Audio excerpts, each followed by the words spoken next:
Welcome to my YouTube channel. आज हम करेंगे example 7.5 Griffith electrodynamic book new edition 4th की और चैप्टर 7 है। तो जो एग्जाम्पल है वो क्या है कि a long cylinder magnet of length L। अब हमने क्या ले लिया, एक लॉन्ग सिलेंडर मैग्नेट ले लिया, ठीक है। ये क्या है, मैग्नेट है ऑफ जिसकी लेंथ क्या है L and a radius a carries of uniform, और उसका रेडियस क्या है A है, यहाँ से यहाँ तक रेडियस क्या है A, carries a uniform magnetisation parallel to its axis. अब अगर हम इसका एक्सिस ड्रॉ कर लें तो वो ये एक्सिस होगा और मैग्नेटाइजेशन होगी उसके जो कि उसी एक्सिस के डायरेक्शन के अलोंग है।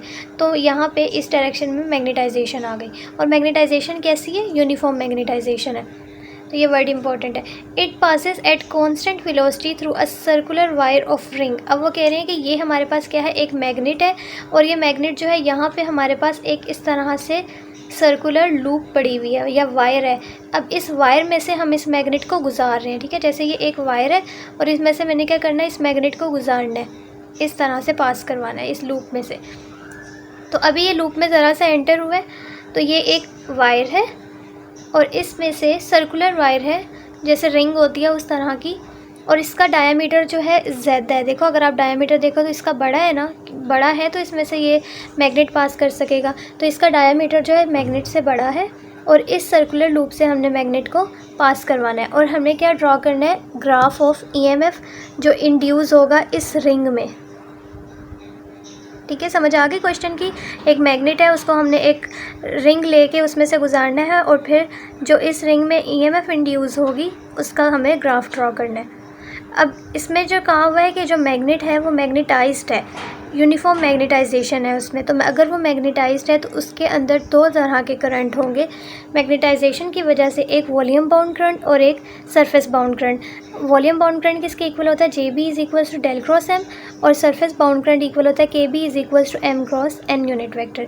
अब कहा गया है कि मैग्नेटाइजेशन यूनिफॉर्म है, तो इसलिए मैग्नेटाइजेशन जब यूनिफॉर्म होगी तो ये चीज़ क्या है, यूनिफॉर्म। तो हमारे पास JB क्या हो जाएगा, 0। अब KB रह गया, KB is equals to M dot cross N unit vector. अब KB M जो है वो Z डायरेक्शन में मैग्नेटाइजेशन, ठीक है, Z डायरेक्शन में, ये Z एक्सिस है, Z डायरेक्शन है, तो ये Z डायरेक्शन में क्रॉस S यूनिट वेक्टर। अब ये Z cross S unit vector, ये क्या देंगे, फाई देंगे, Z यूनिट वेक्टर और S यूनिट वेक्टर के इसके इक्वल होंगे फाई यूनिट वेक्टर के। तो यहाँ पे मेरे पास KB is equals to M phi आ जाएगा।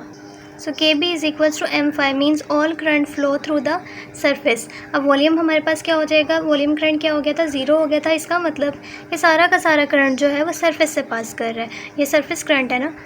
अब जो हमने मैग्नेट लिया है ना, वो मैग्नेट क्या कर रहा है, एक सोलेनोइड की तरह बिहेव कर रहा है। और सोलेनोइड में क्या होती है, मैग्नेटिक फील्ड अगर हम देखें आउटसाइड वो 0 होती है, और मैग्नेटिक फील्ड जो भी होती है वो इनसाइड होती है।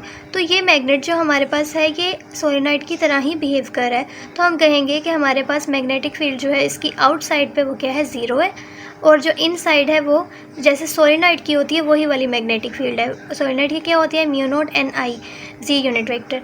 अब NI क्या होता है, NI को हम कहते हैं करंट पर यूनिट टाइम। अब जो टोटल करंट है वो क्या था, या तो वो सरफेस करंट था या फिर वो क्या था, वॉल्यूम बाउंड करंट था। अब वॉल्यूम बाउंड करंट हमारे पास क्या हो गया था, 0 हो गया था, पीछे रह गया सरफेस। तो KB डॉट DL परपेंडिकुलर, क्योंकि एरिया क्या है, एरिया जो भी आप लोगे ना वो उसके परपेंडिकुलर होगा, लेंथ एलिमेंट जो भी लोगे उसके परपेंडिकुलर। तो हमारे पास ये क्या हो जाएगा, DL परपेंडिकुलर। KB की वैल्यू मैं फाइंड कर चुकी हूँ M, आगे DL perpendicular as it is आ जाएगा। यहाँ पे DL पे जब इंटीग्रेशन करोगे तो क्या हो जाएगा, M कांस्टेंट है बाहर चला जाएगा, DL की इंटीग्रेशन L हो जाएगी। तो I नेट कितना आ गया, ML। यहाँ से मैंने मैग्नेटाइजेशन की वैल्यू कैलकुलेट कर ली। मैग्नेटाइजेशन यहाँ से M की वैल्यू निकालेंगे, M किसके इक्वल आ जाएगा, M is I net over L। अब ये चीज़ क्या है, देखो करंट पर यूनिट लेंथ। तो NI को भी मैंने क्या बोला था, करंट पर यूनिट लेंथ। तो ये चीज़ भी क्या है, करंट पर यूनिट लेंथ। तो इसकी वैल्यू क्या आ गई, NI की M आ गई। तो मैं यहाँ पे NI की वैल्यू पुट कर दूँगी, म्यू नॉट M आगे Z यूनिट वेक्टर, ठीक है। तो अब मैग्नेटिक फील्ड इनसाइड हमने फाइंड कर ली। हमें क्या निकालना था, फाइंड आउट क्या करना था, ग्राफ ऑफ ईएमएफ। ईएमएफ के लिए हमारे पास फ्लक्स का सबसे पहले पता होना ज़रूरी है। तो for EMF we have to find flux. Flux इसके इक्वल होता है बी डॉट डी ए। अब बी हमने कैलकुलेट कर लिया, बी क्या है म्यू नॉट एम, और ए क्या है एरिया जो उस रिंग का है, ठीक है, जिस रिंग से मैग्नेट क्या कर रहा है, पास कर रहा है। तो रिंग का एरिया क्या होगा, पाई ए स्क्वेयर, क्योंकि उसका रेडियस ए था तो हमने रेडियस ए गिवन है तो हमने पाई ए स्क्वेयर ले लिया। अब हम जब ग्राफ बनाएंगे तो ईएमएफ किसको बोलते हैं, rate of change of flux को ये बोलते हैं ईएमएफ, ठीक है, ईएमएफ इसको बोलते हैं। अब इस ग्राफ को गौर से समझना है, इस ग्राफ को ही हमें एक्चुअल में फाइंड आउट करना है। अब हमने यहाँ पे क्या ले लिया, अभी हम जो ग्राफ बना रहे हैं वो फ्लक्स और टाइम के दरमियान बना रहे हैं। ईएमएफ का ग्राफ बाद में बनाएंगे। पहले हमने ले लिया फ्लक्स और यहाँ पे हमने ले लिया टाइम। अब जब यहाँ पे जब ये रिंग है, यहाँ पे मैंने साथ साथ डायग्राम्स बनाई हैं ताकि आप लोगों को इजीली समझ आ जाए। ये हमारे पास क्या है, रिंग, रिंग से क्या कर रहा है, मैग्नेट गुजर रहा है। अभी मैग्नेट बिल्कुल स्टार्ट में है, अभी गुजरना शुरू हुआ है। अब जैसे ही वो थोड़ा थोड़ा थोड़ा करके गुजरेगा मीन्स के फ्लक्स इंक्रीज़ करेगा। तो यहाँ पे फ्लक्स का पॉजिटिवली इंक्रीज़ किया, लेकिन जैसे ही वो गुजर के यहाँ से मिड में आ जाएगा, जब वो मिड में, मतलब ये क्या है, रिंग है और मैग्नेट इतना आधे में आ गया है, तो यहाँ पर आके जो फ्लक्स है वो क्या हो जाएगा, कांस्टेंट हो जाएगा। मैंने बता दिया ये लूप है और ये हमारा मैग्नेट है। यहाँ पे आके क्या हो जाएगा, फ्लक्स कांस्टेंट, मीन्स के हमें कांस्टेंट मिलेगा। देन उसके बाद अब ये मैग्नेट जो है ये आगे जाएगा, और जब मैग्नेट आगे जाएगा, अभी क्या रह गया, थोड़ा सा रह गया, बिल्कुल बाहर निकलने वाला है। जैसे ही वो आगे जाता रहेगा तो फ्लक्स क्या हो रहा है, कम हो रहा है। जब वो अंदर जाना शुरू हुआ तो फ्लक्स इंक्रीज़ किया, आधे में चला गया तो फ्लक्स कांस्टेंट हो गया, और जब बिल्कुल बाहर आने लगा है तो हमारे पास फ्लक्स जो होगा वो डिक्रीज़ होना शुरू हो जाएगा। देखो एकदम से यूँ डिक्रीज़ हुआ, तो यहाँ पे फ्लक्स क्या हो गया, नेगेटिव, क्योंकि वो डिक्रीज़ हो रहा है। यहाँ पे फ्लक्स पॉजिटिव, क्योंकि वो इंक्रीज़ कर रहा है, और यहाँ पे फ्लक्स जो है वो कांस्टेंट है। तो हमें इस तरह से ग्राफ मिलेगा, पहले इंक्रीज़ किया, कांस्टेंट हुआ, और देन डिक्रीज़ कर दिया। ये फ्लक्स का है। अब हमें क्या देखना है, ईएमएफ का ग्राफ। ईएमएफ किसके इक्वल होती है, फ्लक्स के डेरिवेटिव के, टाइम रेट, ठीक है, अगर हम उसको टी से करें। अब यहाँ पे मैंने क्या ले लिया, ईएमएफ ले ली, यहाँ पे क्या ले लिया, टाइम ले लिया। अब ये वही चीज़ है, अब पहले इस वाले को देखना है। यहाँ पे अगर हम देखेंगे तो फ्लक्स जो है वो क्या है, पॉजिटिव।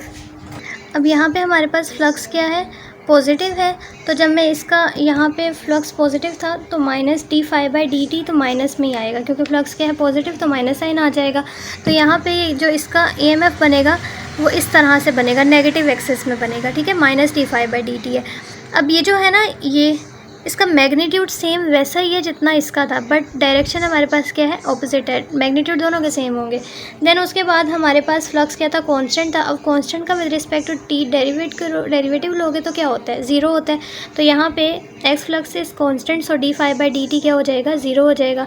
तो यहाँ पे हमें नहीं मिला। देन उसके बाद यहाँ पे फ्लक्स क्या था, नेगेटिव, नेगेटिव और नेगेटिव क्या हो जाएंगे, पॉजिटिव, तो यहाँ पे हमें पॉजिटिव वाला मिलेगा। तो positive D phi by T, negative, और यहाँ पे फ्लक्स जो है वो ज़ीरो हो गया, D phi by d T is zero. तो यहाँ पे देखा कि जब फ्लक्स पॉजिटिव था तो हमें ईएमएफ क्या मिल रही है, जब फ्लक्स पॉजिटिव था तो ईएमएफ नेगेटिव मिल रही है। जब फ्लक्स नेगेटिव था तो यहाँ पे देखो नेगेटिव नेगेटिव पॉजिटिव हो जाता है, तो हमें क्या मिल रहा है, ईएमएफ पॉजिटिव मिल रही है, ठीक है। और यहाँ आप लिख सकते हो कि जब फाई कांस्टेंट था तो हमें ये चीज़ d phi by d t क्या हो जाएगा, zero. I hope you understand this lecture. Thank you so much for watching. Allah Hafiz.